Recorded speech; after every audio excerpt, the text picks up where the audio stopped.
தமிழகத்தில் தேர்தல் திருவிழா விறுவிறுப்பாக நடைபெற்று கொண்டிருக்கக்கூடிய நிலையில் ஒட்டுமொத்த திமுகவும் அதிமுகவும் பாஜகவும் நாம் தமிழரும் எத்தனை தொகுதிகளில் வெற்றியடையும் என்பதுதான் மிகப்பெரிய ஒரு கேள்வியாக அமைந்திருக்கிறது. காரணம், அதிமுகவை பொறுத்தளவிற்கு என்டிஏ மற்றும் ஐஎன்டிஏ கூட்டணியில் சேராமல் தனித்து தமிழகத்தில் தேமுதிக மற்றும் சிறு சிறு சாதி கட்சிகளுடன் கூட்டணி வைத்து தமிழகத்தில் மக்களவைத் தேர்தலில் போட்டியிடுகிறது. இது மட்டுமல்லாமல் நாம் தமிழர் எப்பொழுதும் போல தனித்து போட்டியிடுகிறது. பாஜக இன்னும் சில 3 கட்சிகளுடன் கூட்டணி வைத்துக்கொண்டு இந்த முறை தனித்து போட்டியிடுகிறது. மேலும் திராவிட முன்னேற்ற கழகம், விடுதலை சிறுத்தைகள், மக்கள் நீதி கட்சி மற்றும் கம்யூனிஸ்ட் காங்கிரஸ் போன்ற கட்சிகளுடன் கூட்டணி வைத்து தமிழகத்தில் தேர்தலை சந்திக்க உள்ளது.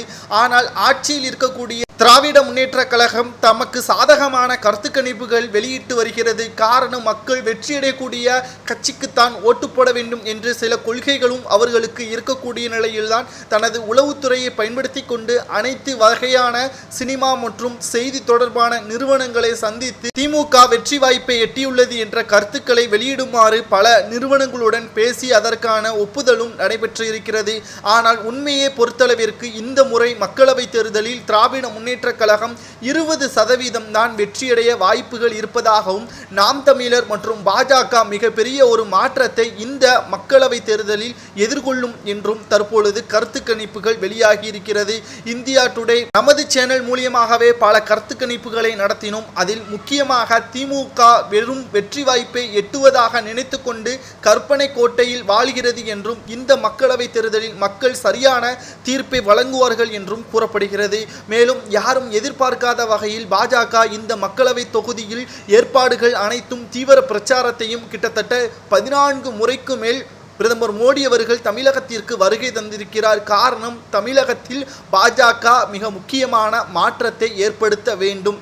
திமுகவும் இருக்கட்டும் அதிமுகவும் இருக்கட்டும் மக்கள் மத்தியில் பணம் மற்றும் ஊழல் அதிகமாக சந்தித்திருக்கிறது. இரு கட்சிகள் தவிர வேறு எந்த கட்சிகளும் கடந்த 50 ஆண்டுகளாக தமிழகத்தில் ஆட்சியை பிடிக்கவில்லை. ஆனால் முதல் முறையாக அண்ணாமலை அவர்கள் தலைமையேற்றதிலிருந்து பல மாற்றங்கள் பாஜகவில் வந்திருக்கிறது. மக்கள் மத்தியில் பாஜக என்றால் சாதி ரீதியான மதம் ரீதியான கட்சி கிடையாது என்பதை பிம்பத்தையும் உடைத்திருப்பதாக அரசியல் வட்டாரங்களிலும் பேசும் பொருளாக மாறியிருக்கிறது. 25% திமுக வாய்ப்புகளே வெற்றியடையும் என்று கூறப்படுகிறது. மீதம் இருக்கக்கூடிய தொகுதிகளில் பாஜக சில தொகுதிகளையும் அதிமுக சில தொகுதிகளையும் வெற்றியடையும். ஆனால் பெரும்பான்மை பொறுத்தளவிற்கு அதிமுக வெற்றியடைவதற்கான வாய்ப்புகளை இந்த தேர்தல் சந்திக்கும் என்ற தகவலும் வெளியாகி இருக்கிறது. இதை பற்றி உங்களது கருத்துக்களை கூறுங்கள். மேலும் நமது சேனல் கருத்து கணிப்பு சரியாக இருக்கிறதா என்பதை உங்களது கமெண்ட் மூலமாக தெரிவிங்க, லைக் மூலமாக தெரியுங்க, உங்களது உறவினர்களுக்கு ஷேர் பண்ணுங்க.